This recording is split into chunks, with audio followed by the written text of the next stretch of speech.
Hi friends, నేను మీ RVS Reddy సార్ని HR institute నుంచి. మన హెచ్ఆర్ ఇన్స్టిట్యూట్ కేవలం గ్రూప్ 1 గ్రూప్ 2కు మాత్రమే కోచింగ్ ఇస్తుంది.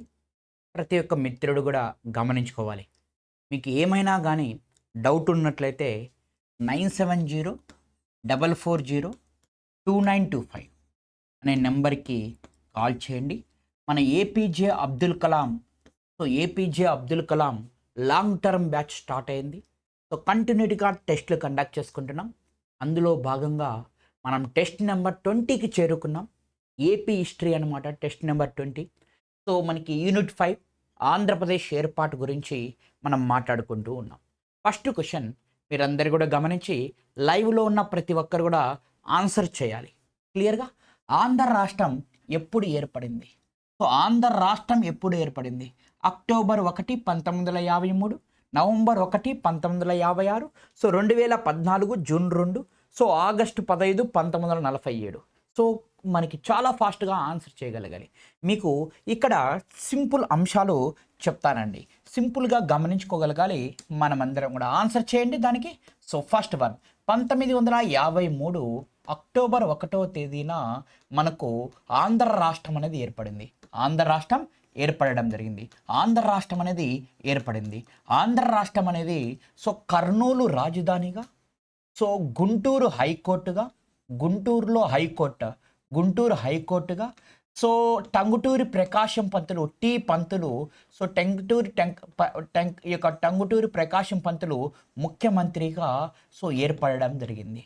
సో మన ఆంధ్ర రాష్ట్రం అనేది ఎలా ఏర్పడింది అంటే తమిళనాడు నుంచి విడిపోయి, సో అంటే మద్రాస్ రాష్ట్రం నుంచి విడిపోయి అంటే తమిళనాడు రాష్ట్రం నుంచి అంటే సో మద్రాస్ రాష్ట్రం నుంచి విడిపోయి మన ఆంధ్ర రాష్ట్రం 1953 అక్టోబర్ 1వ తేదీన కర్నూలు రాజధానిగా, గుంటూరు హైకోర్టుగా, టంగుటూరు ప్రకాశం పంతులు ముఖ్యమంత్రిగా సో ఏర్పడడం జరిగింది అని చెప్పేసి మనం అందరం కూడా తెలియపరచుకుంటున్నాం. ఆన్సర్ ఏమవుతుందంటే ఈ యొక్క మనకి సో 1953 అక్టోబర్ 1. సో 1956 నవంబర్ 1వ తేదీన ఆంధ్రప్రదేశ్ ఏర్పడింది. ఆంధ్రప్రదేశ్ అనేది ఏర్పడింది. సో 2014 జూన్ 2వ తేదీన నవ్యాంధ్రప్రదేశ్ అనేది ఏర్పడింది. ఈ నవ్యాంధ్రప్రదేశ్ అనేది ఏర్పడింది. రైట్. సో 1947 ఆగస్టు 15న ఇండియాకి స్వతంత్రం వచ్చింది. స్వతంత్రం అనేది రావడం జరిగింది. మిత్రులందరూ కూడా ప్రతి ఆప్షన్ని మనం ఎక్స్ప్లెనేషన్ చేసుకుంటూ ముందుకు వెళ్తున్నాం. లైవ్లో ఉన్న ప్రతి ఒక్కరు కూడా లైక్ చేయండి, వీడియోని షేర్ చేయండి ప్రతి ఒక్కరు. రైట్, క్లియర్గా. Next question on the screen. Right, చూసుకోవాలి. Next question on the screen. Second question, Andhra Pradesh తొలి రాజధాని ఏమిటి? ఆంధ్రప్రదేశ్ యొక్క తొలి రాజధాని ఏమిటి? ఆంధ్రప్రదేశ్ యొక్క తొలి రాజధాని. ఆంధ్రప్రదేశ్ ఎప్పుడు ఫామ్ అయింది? 1956 నవంబర్ 1వ తేదీన ఫామ్ అయింది. ఈ ఆంధ్రప్రదేశ్ తొలి రాజధాని హైకోర్టు, ఈ యొక్క మనకి హైదరాబాద్. సో రాజధాని అదే, హైకోర్టు ఉండే ప్రాంతం అదే. ఆంధ్రప్రదేశ్ యొక్క తొలి ముఖ్యమంత్రి నీలం సంజీవరెడ్డిగా చెప్పుకోవడం జరుగుతుంది. కాబట్టి 1956 నవంబర్ 1వ తేదీన సో హైదరాబాద్ రాజధానిగా మరియు హైదరాబాద్ హైకోర్టుగా మనకి ఏర్పడడం జరిగింది అని చెప్పేసి తొలి ముఖ్యమంత్రి నీలం సంజీవరెడ్డి గారు అని చెప్పేసి మాట్లాడుకుంటున్నాం. ఆప్షన్ వచ్చేసి మనం అందరం కూడా జాగ్రత్తగా గమనించుకోగలగాలి. మనందరికి కూడా so A is right answer. So మనకి ఏమిటి అంటే ఏ ఈజ్ రైట్ ఆన్సర్. సో మనం ఏం చెప్తున్నాము అంటే హైదరాబాద్. నెక్స్ట్ క్వశ్చన్ జాగ్రత్తగా. నెక్స్ట్ క్వశ్చన్ మనం మాట్లాడుకుంటున్నాం. మిత్రులందరూ కూడా జాగ్రత్తగా. జ్ఞాన్పీఠ్ అవార్డు పొందిన తొలి తెలుగు రచయిత ఎవరు? సో జ్ఞాన్పీఠ్ అవార్డు గురించి మనం మాట్లాడుకోగలగాలి. జ్ఞాన్పీఠ్ అవార్డు జాగ్రత్తగా. ఈ జ్ఞాన్పీఠ్ అవార్డు ఆన్సర్ చేయాలి మీరందరూ కూడా. జ్ఞాన్పీఠ్ అవార్డును పొందిన వారు ఎవరు? సో జ్ఞాన్పీఠ్ అవార్డు జాగ్రత్తగా సాహిత్యంలో ఇచ్చే అత్యున్నతమైన పురస్కారం ఇది. సో ఈ జ్ఞాన్పీఠ్ అవార్డు తెలుగులో 3కి రావడం జరిగింది. సో రీసెంట్గా గ్రూప్ 2 ఎగ్జామ్లో కూడా ఈ క్వశ్చన్ అడిగాడు. ఫస్ట్ ఆఫ్ ఆల్ గుర్తుపెట్టుకోగలగాలి. సో విశ్వనాథ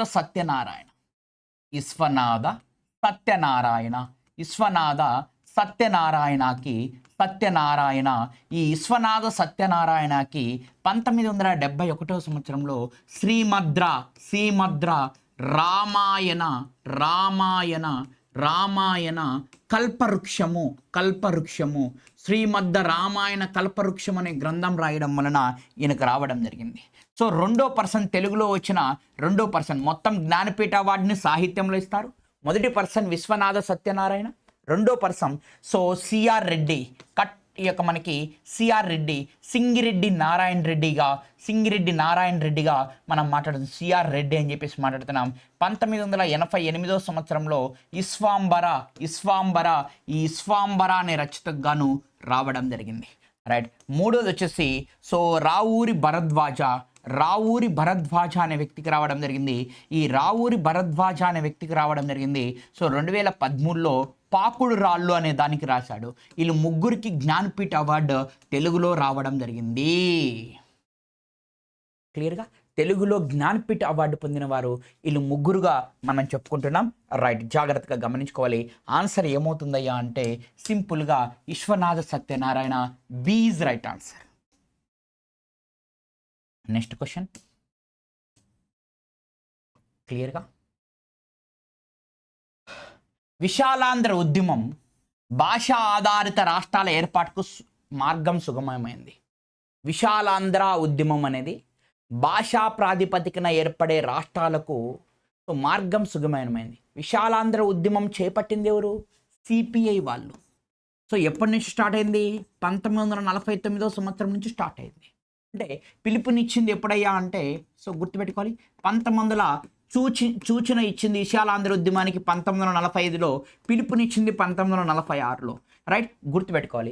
విశాలాంధ్ర ఉద్యమం, ఈ ఆంధ్ర ఉద్యమాన్ని చేపట్టింది సో మనకి కమ్యూనిస్టులు. So communist party of India. ఎప్పుడయ్యా అంటే 1945లో సూచన చేశారు విశాలాంధ్ర ఉద్యమానికి. పిలుపునిచ్చింది 1946 సంవత్సరంలో పిలుపునిచ్చారు. సో దీన్ని మోటివేట్గా తీసుకొని ఈ యొక్క మనకి సో పొట్టి శ్రీరాములు గారు దీన్ని మోటివేషన్గా తీసుకొని పొట్టి శ్రీరాములు గారు 1952 సంవత్సరంలో 1952 అక్టోబర్ 19వ తేదీన ఆమరణ నిరాహార దీక్ష. సో 1952 డిసెంబర్ 15వ తేదీ వరకు సో దాదాపుగా 58 రోజుల పాటు ఈ ఉద్యమాన్ని ప్రేరణగా తీసుకొని సిపిఐ వాళ్ళు చేపట్టిన ఆ ఉద్యమాన్ని ప్రేరణగా తీసుకొని తన ప్రాణత్యాగం చేశాడు ఆంధ్ర రాష్ట్రానికి. అందుకే విశాలాంధ్ర ఉద్యమం అనేది భాషా ఆధారిత రాష్ట్రాల ఏర్పాటుకు సుగర్మమైంది. సో అందుకే పొట్టి శ్రీరాములు భాషా ప్రాతిపదిక రాష్ట్రాల కోసము ఇతను అర్పణ చేయడం జరిగింది. A and R right, R సరైన ఎక్స్ప్లెనేషన్, ఆర్కు సరైన ఎక్స్ప్లెనేషన్ ఏ అని చెప్తున్నా. Most of the so exam point of view చాలా చాలా ఇంపార్టెంట్. గమనించుకోవాలి మిత్రులందరూ కూడా. సో దీనికి రిలేషన్ లేదనుకుంటారు, ఉంది అండి. దీన్ని చూసే, ఈ విశాలాంధ్ర ఉద్యమాన్ని చూసే పొట్టి శ్రీరాములు గారు తన ప్రాణత్యాగం చేశారు. గమనించుకోవాలి. ఎందుకంటే 1945లోనే కమ్యూనిస్ట్ పార్టీ ఆఫ్ ఇండియా అనేవాళ్ళు అంటే భాషా ప్రాతిపదికన రాష్ట్రాలు ఏర్పాటు చేసుకోవడానికి సో మనకి స్వీకరించడం. దాన్ని మోటివేషన్గా తీసుకొని పొట్టి శ్రీరాములు గారు ప్రాణత్యాగం చేశారు. క్లియర్, జాగ్రత్తగా. కాబట్టి ఏ అండ్ ఆర్ రైట్ సరైన ఎవరైనా so A is right answer గుర్తుపెట్టుకోగలగాలి. సో తెలుగు సినిమా పితామహుడు ఎవరు అనే క్వశ్చన్ అడుగుతున్నారు. మనమందరం కూడా మాట్లాడుకోవాలి. సో యాక్చువల్గా సినిమా రంగం యొక్క, భారతదేశ సినిమా రంగం యొక్క పితామహుడు దాదాసాహెబ్ పాల్కే అనే వ్యక్తి భారతదేశ చలనచిత్ర రంగం యొక్క పితామహుడు. అయితే మన ఆంధ్రప్రదేశ్ రఘుపతి వెంకయ్య అనే వ్యక్తి మన ఆంధ్రప్రదేశ్ యొక్క సినిమా రంగం యొక్క పితామహుడుగా చెప్పుకుంటున్నాం. B is right answer. క్లియర్గా. సో లైవ్లో ఉన్న ప్రతి ఒక్కరు కూడా లైక్ చేయాలి వీడియోని. ప్రతి ఒక్కరు కూడా లైక్ అండ్ షేర్ కంపల్సరీగా చేయండి మిత్రులందరూ కూడా. రైట్, రాష్ట్రపతి పాలన తొలిగా ఆంధ్రప్రదేశ్లో సో గుర్తుపెట్టుకోవాలి ఎప్పుడు ప్రారంభమైనది. సో ప్రెసిడెంట్ రూల్ సో ఆంధ్రప్రదేశ్లో సో మనకి ఆంధ్రప్రదేశ్లో ఎప్పుడు ప్రారంభమైనది తొలిగా ఆంధ్రప్రదేశ్లో సో ప్రెసిడెంట్ రూల్. సో ఇది ఇక్కడ ఆంధ్ర అని రాసుకోండి. ఆంధ్ర ప్రాంతంలో లేదా ఆంధ్రప్రదేశ్ అన్నా కూడా అంతే. తొలిగా సో ఆంధ్రప్రదేశ్లో ఎప్పుడు ప్రారంభమైంది అంటే 1954 సంవత్సరంలో ప్రారంభమైనది. 1954 సంవత్సరం నవంబర్ 15వ తేదీ నుంచి 1955 మార్చి 28వ తేదీ వరకు మొట్టమొదటిసారిగా రాష్ట్రపతి పాలన ఆంధ్ర అనొచ్చు లేదా ఆంధ్రప్రదేశ్ కూడా అనొచ్చు, ఆంధ్ర ప్రాంతంలో స్టార్ట్ అయింది. మద్యపాన నిషేధం కారణంగా మద్యపాన నిషేధానికి ఇతను రాజీనామా చేశాడు. ఎవరయ్యా అంటే టి పంతులు గారు. ఆ కాలంలో గవర్నర్ ఎవరయ్యా అంటే చందులాల్ మాధవ్ త్రివేది గారు గవర్నర్గా ఉన్నారు ఆ కాలంలో అని చెప్పేసి మనం మాట్లాడుకుంటున్నాం. మొత్తం మన ఆంధ్ర ప్రాంతంలో మొత్తం ఎన్ని రాష్ట్రపతి పాలన వచ్చాయంటే 1973 సంవత్సరం జనవరి 18వ తేదీ నుంచి డిసెంబర్ 10వ తేదీ వరకు రాష్ట్రపతి పాలన విధించారు.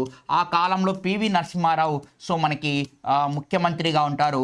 మనకి గవర్నర్గా ఎవరుంటారయ్యా అంటే కండుబాయ్ దేశాయ్ గారు ఉంటారు. కండుబాయ్ దేశాయ్ గారు ఉండడం జరుగుతూ ఉంటుంది. అదేవిధంగా మరొకటి 2014 మార్చి 1వ తేదీ నుంచి జూన్ 2వ తేదీ వరకు దాదాపుగా 100 రోజుల పాటు రావడం జరుగుతుంది. కిరణ్ కుమార్ రెడ్డి ముఖ్యమంత్రిగా ఉంటారు. కిరణ్ కుమార్ రెడ్డి గారు మూడోసారి అనమాట. ఈఎస్ఎల్ నరసింహన్ గారు గవర్నర్గా ఉండడం జరుగుతుంది. క్లియర్గా ఇవన్నీ మనం లెసన్లో డిస్కస్ చేసుకున్నాం, మళ్ళీ చెప్పని అవసరం లేదు. ఆన్సర్ ఏగా మనం తీసుకోవడం జరుగుతూ ఉంటుంది. సింపుల్గా జాగ్రత్తగా గమనించుకోగలగండి. ఇక్కడ మనం అందరం కూడా రైట్. నెక్స్ట్ మనం మాట్లాడుకుందాం. ఆంధ్ర విశ్వవిద్యాలయం హెడ్ క్వార్టర్ విశాఖపట్నం. ఆంధ్ర విశ్వవిద్యాలయం యొక్క హెడ్ క్వార్టర్ జాగ్రత్తగా ఫస్ట్ ఆంధ్ర విశ్వవిద్యాలయం 1926 ఏప్రిల్ 26వ తేదీన ఏర్పడింది. ఏప్రిల్ 26న. మొదటిలో దీని హెడ్ క్వార్టర్ విజయవాడ. మొదటిలో దీని హెడ్ క్వార్టర్ విజయవాడ. తర్వాత 1930 సెప్టెంబర్ 5వ తేదీ నుంచి దీని హెడ్ క్వార్టర్ వచ్చేసి విశాఖపట్నంకు మార్చడం జరిగింది. ఆంధ్ర విశ్వవిద్యాలయం 1926 ఏప్రిల్ 26న విజయవాడ హెడ్ క్వార్టర్గా ఏర్పడి తదుపరి 1930 సెప్టెంబర్ 5వ తేదీన విశాఖపట్నానికి మార్చడం జరిగింది. రైట్. శ్రీ వెంకటేశ్వర విశ్వవిద్యాలయం తిరుపతి 1954 సెప్టెంబర్ 2వ తేదీన గుర్తుపెట్టుకోవాలి టి పంతులు గారు దీన్ని మనకి ప్రారంభించడం జరిగింది. తిరుమల యొక్క అంటే వెంకటేశ్వర స్వామి యొక్క నిధుల ద్వారా ఈ యూనివర్సిటీని ఏర్పాటు చేశారు. 1954 సెప్టెంబర్ 2వ తేదీన టంగుటూరి ప్రకాశం పంతులు ప్రారంభానికి రావడం జరిగింది. నంది అవార్డులు 1964 సంవత్సరంలో కాసు బ్రహ్మానందరెడ్డి ఈ నంది అవార్డుని తెలుగు సినిమా రంగంలోకి తీసుకొని రావడం జరిగింది. మొట్టమొదటిసారిగా బంగారు పథకం అనేది ఏ దానికి రావడం జరిగిందంటే డాక్టర్ చక్రవర్తి అనే సినిమాకి రావడం జరిగింది. రజితం వచ్చేసి గుర్తుపెట్టుకోవాలి రజితం. ఈ రజితం అనేది డాక్టర్ చక్రవర్తి దానికి రావడం వలన రజితం కీలు బొమ్మ అనే సినిమాకు రావడం జరిగింది. కీలు బొమ్మ. సిల్వర్ వచ్చేసి గుడిగంటలు. సిల్వర్ మెడల్ గుడిగంటలు అనే సినిమాకి మొట్టమొదటిసారిగా ఇవ్వడం జరిగింది. అంటే నంది అవార్డును మొట్టమొదటిసారిగా ప్రవేశపెట్టింది కాసు బ్రహ్మానందరెడ్డి 1964లో. క్లియర్? డన్. ఇప్పుడు ఏకి 1, 2కి ఈ యొక్క 2కి B, 3కి C. మనకి ఎక్కడుంది అంటే second option is right answer. Gentleman agreement ఎప్పుడు జరిగింది క్వశ్చన్ అడుగుతున్నారు. జెంటిల్మ్యాన్ అగ్రిమెంట్ ఎప్పుడు జరిగింది? పెద్ద మనుషుల ఒప్పందం 1956 ఫిబ్రవరి 20వ తేదీన జెంటిల్మ్యాన్ అగ్రిమెంట్ జరిగింది. 1956 ఫిబ్రవరి 20వ తేదీన ఢిల్లీలో పెద్ద మనుషుల ఒప్పందం అనేది జరిగింది. ఎవరెవరికి మధ్య? ఆంధ్ర వాళ్ళకి తెలంగాణ వారికి మధ్య జరిగింది.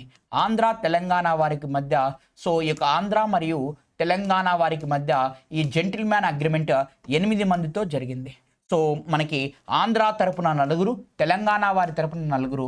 అవన్నీ కూడా మనం క్లాసులో చెప్పుకున్నాం. 1956 ఫిబ్రవరి 20 is right answer. Next Andhra Pradesh యొక్క మొదటి ముఖ్యమంత్రి ఆల్రెడీ చెప్పుకున్నాం.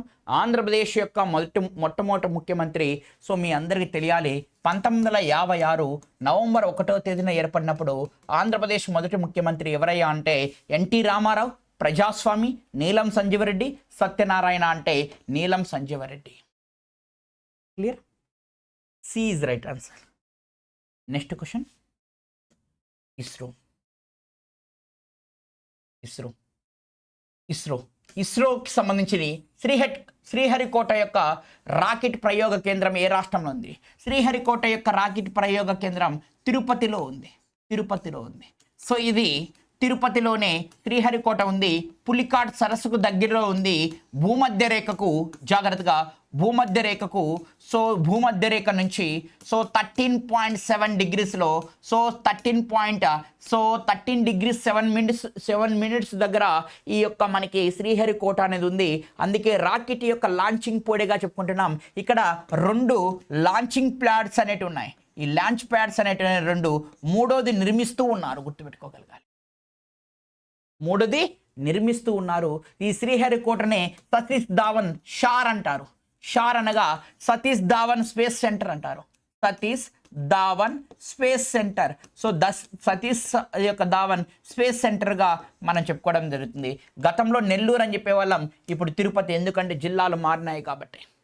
B is right answer.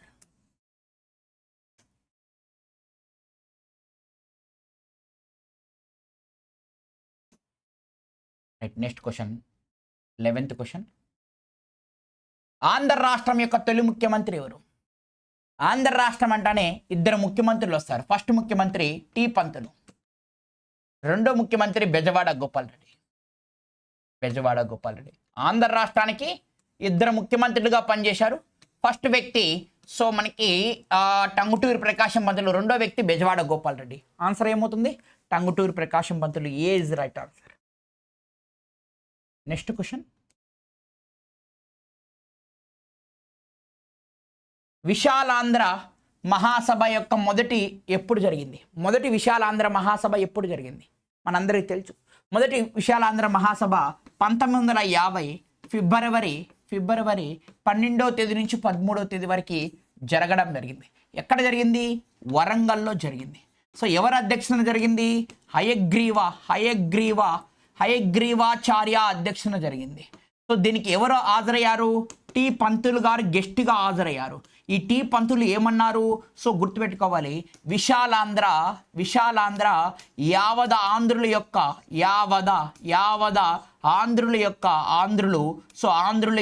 హక్కు అని చెప్పేసి మాట్లాడుకోవడం జరిగింది. విశాలాంధ్ర యావద ఆంధ్రుల యొక్క హక్కు అని చెప్పేసి మాట్లాడుకున్నారు. ఈ మొట్టమొదటి సమావేశంలోనే ఒకవేళ విశాలాంధ్ర ఏర్పడితే రాజధాని హైదరాబాద్గా ఉండాలని చెప్పారు. ఈ మొట్టమొదటి విశాలాంధ్ర మహాసభలో గుర్తుపెట్టుకోవాలి, కోదాటి రాజలింగం మరియు టిఎస్ మూర్తి వీళ్ళిద్దరూ ఒప్పుకున్నారు విశాలాంధ్రకి. మరియు మర్రి చెన్నారెడ్డి, కేవి రంగారెడ్డి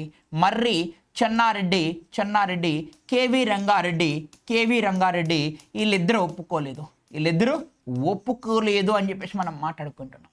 ఎస్, విశాలాంధ్ర యొక్క మొట్టమొదటి సమావేశం 1950 ఫిబ్రవరి 12వ తేదీ నుంచి 13వ తేదీ వరకు వరంగల్లో హయగ్రీవాచార్య అధ్యక్షతన టంగుటూరి ప్రకాశం పంతులు గెస్ట్గా హాజరయ్యారు. టంగుటూరి ప్రకాశం పంతులు ఒక మాట అన్నాడు, విశాలాంధ్ర యావద ఆంధ్రుల యొక్క హక్కు అన్నాడు. ఒకవేళ ఏర్పడితే విశాలాంధ్ర హైదరాబాద్ రాజధానిగా ఉండాలన్నాడు. విశాలాంధ్రను సమర్థించిన వారు ఇద్దరు, కోదాటి రాజలింగం, టిఎస్ మూర్తి. వ్యతిరేకించిన వారు మర్రి చెన్నారెడ్డి, కేవి రంగారెడ్డి. కాబట్టి 1950 ఈజ్ రైట్ ఆన్సర్. రైట్.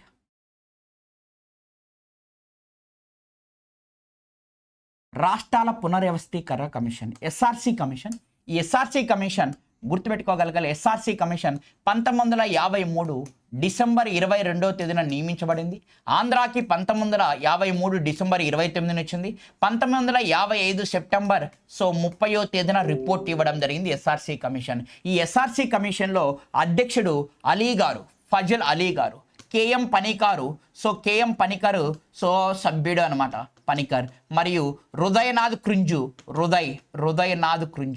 వీళ్ళు ముగ్గురు మనకి హృదయనాథ్ క్రుంజురు గారు ఇందులో ఉండడం జరుగుతూ ఉంటుంది. క్లియర్. మనకి అధ్యక్షుడు ఎవరని క్వశ్చన్ అడిగారు. ఫజల్ అలీ గారు.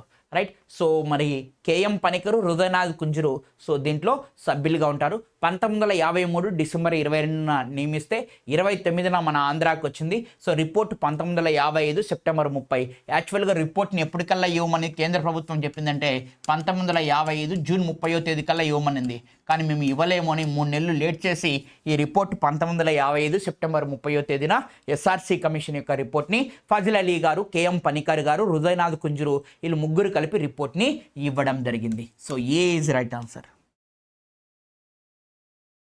ఎస్, పెద్ద మనుషుల ఒప్పందం గురించి ఆల్రెడీ మాట్లాడుకున్నాం. పెద్ద మనుషుల ఒప్పందం ఏ యొక్క విషయానికి సంబంధించింది? ఆంధ్ర తెలంగాణ వారికి సంబంధించి. భారత విభజన, విశాలాంధ్ర రాష్ట్రం ఏర్పాట, భూ సంస్కరణల, ఇంగ్లాండ్ భారత ఒప్పందం అంటే విశాలాంధ్ర ఏర్పాటు కోసం ఢిల్లీలో జరిగింది. 8 మంది పాల్గొన్నారు. Last question. సో జాగ్రత్తగా గమనించుకోండి. లాస్ట్ అండ్ ఫైనల్ క్వశ్చన్ ఒక్కసారి మనం జాగ్రత్తగా గమనించుకుందాం ఈ క్వశ్చన్ యొక్క సంబంధించి. రైట్, మళ్ళీ ఈ క్వశ్చన్ వచ్చింది. రైట్, ఏందో చూడండి. ఎస్, జాగ్రత్త. మొదటి తెలుగు జ్ఞాన్పీఠ అవార్డు ఆల్రెడీ చెప్పుకున్నాం. 3 తెలుగులో జ్ఞాన్పీఠ అవార్డు వచ్చింది. సో విశ్వనాథ సత్యనారాయణ, శ్రీమద్ రామాయణ కల్పవృక్షం 1971, సిఆర్ రెడ్డి, విశ్వంబర 1988, మనకి రావూరు భరద్వాజ, పాకుడురాళ్ళు 2013లో రావడం జరిగింది. కాబట్టి మొట్టమొదటిసారిగా ఎవరయ్యా అంటే Vishwanatha Satyanarayana. So C is right answer. So friends, ఇంతటితో మనకి టెస్ట్ నెంబర్ 20 యొక్క సో అన్ని అంశాలని కూలంకుషంగా డిస్కస్ చేసుకోవడం జరిగింది మీ అందరికీ. సో ఇలా లాంగ్ టర్మ్లో గ్రూప్ 1, గ్రూప్ 2 కేవలం గ్రూప్ 1, గ్రూప్ 2 కోర్సులకు మాత్రమే పరిమితమైన మీ హెచ్ఆర్ ఇన్స్టిట్యూట్ ఆర్వీఎస్ రెడ్డి సార్తో మీరు జతకల్చండి. కంపల్సరీగా రాబోయే సో ఎగ్జామ్స్లో గ్రూప్ 1, గ్రూప్ 2లో మీరు గెజెటెడ్ హోదాలో ఉంటారని నేను హామీ ఇస్తున్నా. So thank you friends. Next క్లాస్లో మళ్ళీ కలుసుకుందాం ప్రతి ఒక్కరికి కూడా. So all the best for everyone. So great preparation, మళ్ళీ ఎక్కువ ప్రిపరేషన్ మీరు కొనసాగించుతుంది. రిపీటేషన్, సో రివిజన్ చాలా important. Thank you friends, all the best.